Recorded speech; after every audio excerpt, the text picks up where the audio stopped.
we can say good morning now to Australian cricket expert Paul Dennett. Morning, Paul.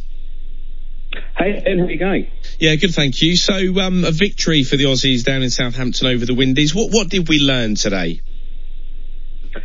Well, we learned that the Australian side seems to be carrying on the good form that they've shown recently, because over the years we've been terrible in our first few games in England. So I was kind of expecting a loss. To get a big win over the Windies is pretty good. Usman Khawaja got hit nastily in the jaw, and there's a fear that it was a break, but that's going to be okay. So, yeah, pretty good start actually for the Aussies, and Steve Smith got some runs as well. And impressive form from him since his return. I mean, we all know the reasons that he was out, but to come back and play the way he has done, bad news for England, especially with the Ashes coming up, but good news for the Aussies. Yeah, because he took a little bit of time to get going. David Warner was brilliant all through the IPL. Steve Smith actually got dropped for one of the games in the IPL early on, but ever since then, he's started to slide through the gears. We had a few warm-up games against New Zealand just before Australia left, and he looks to be back to his absolute best. So, looking forward to him succeeding in the Ashes. Well, I think we might have something to say about that, but that's we'll come on to the Ashes in a little while. With regards to the World Cup, what sort of reception are you expecting for Steve Smith in the wake of Sandpaper Gate? I mean, it'll be in this country, predominantly home crowd. Is it pantomime bad guy or something a little bit more sinister than that? I think Smith will probably be let off fairly lightly. I think Warner is the one that the English crowds will really show their displeasure towards in the World Cup, and probably even more so into the Ashes. Warner has been he's been very measured in the last few months. He's said virtually nothing. He's apparently got a new manager who's said to him, listen, you've got to just do nothing but focus on batting. And if he can continue with that throughout the entire summer, I think he could go really well, despite what sort of banter he can expect from the crowd. Well, that's the thing, isn't it? And we've seen so many times before players put under the cosh. I remember it was Stuart Broad, the player that shall not be named, during a tour down under. I think that was the one time that England won down under in recent memory. So we'll be savouring that for time to come.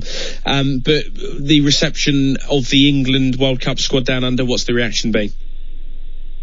A little bit of fear. We don't like to admit it, but England really should win this tournament. They are.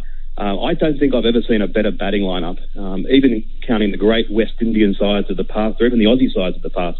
England bat 1 to 11, and they've got players that are genuinely terrifying the whole way through. So we've got a bit of a hope that maybe come the semi-final, the final, when it comes down to a one-off performance, England have this attitude of, if we're 40 for 3, we're going to just keep on going.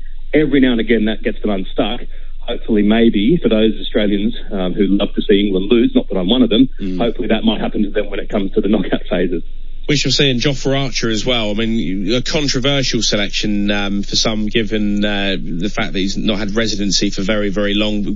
Great bowler, a huge amount of pace, and initially left out of the World Cup squad, but did the business in the ODIs against Pakistan. But you look at the likes of Willie left out as well, and he's taken the place of one or two bowlers that many felt should have perhaps gone in his place on the basis of reliability. But he is an unknown, and England's strengths have been the bat. I mean, we've had our very own Goffey saying that England's batting could carry them on its own to a World Cup victory, but with the great unknown that is Jofra Archer, that's another thing that I think the Aussies and England's rivals will be afraid of. Absolutely. I think that they had no choice but to pick him.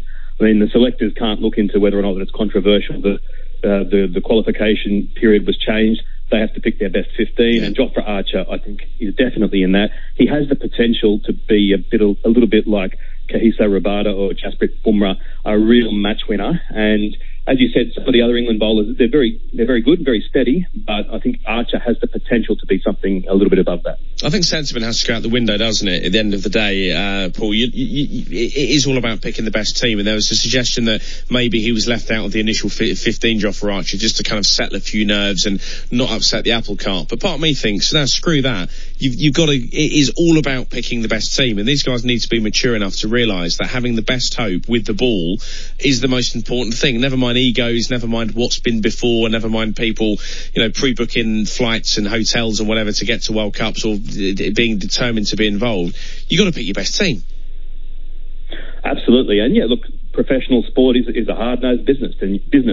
You have to feel sorry for someone like David Willey, but ultimately England don't want to lose the final of the World Cup and think, what might have been. I think it was smart to not pick him in the initial squad just in case if he performed really badly in the one days against Pakistan, then it would have looked a little bit strange. But he did enough in those to justify his inclusion.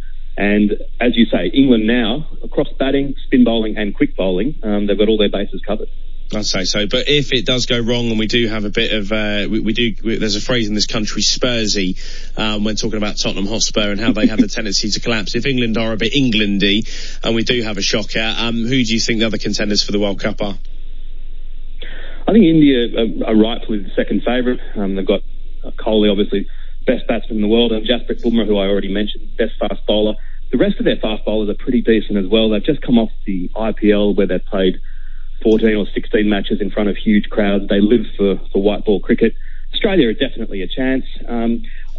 Look, the top 6 or 7 sides could all win it. Even the West Indies, who have been underperforming for so long now. They've got Chris Gayle and Andre Russell, some of the biggest hitters in the history of world cricket. If they happen to click, even they could perform well. But I think that England, India and Australia are probably the 3 deserved favourites. And just a quick one, you did mention Usman Khawaja and the knock he took to his head during the Aussies warm-up game against the Windies down in Southampton today. A concerning injury at the time, but you insinuated to think it's going to be okay. Yeah, the scans have shown that he hasn't got a broken jaw, but if you get a chance to look at it, it's because it was a warm-up game with very little TV coverage, they've got the camera at a sort of a strange angle, and you actually get to see just how fast the bowling is, because it's Andre Russell, who's not an especially quick bowler, but it smashed into his jaw before he even had time to react. And sometimes when you're watching TV and the camera's behind the bowler's arm, you forget just how terrifying these bowlers can be. So, yeah, nasty incident, but it looks like it's had a happy ending. Well, that's great to hear. Listen, Paul, thank you so much for joining us this morning. That's Paul Dennett, Australian cricket expert, looking ahead to the Cricket World Cup.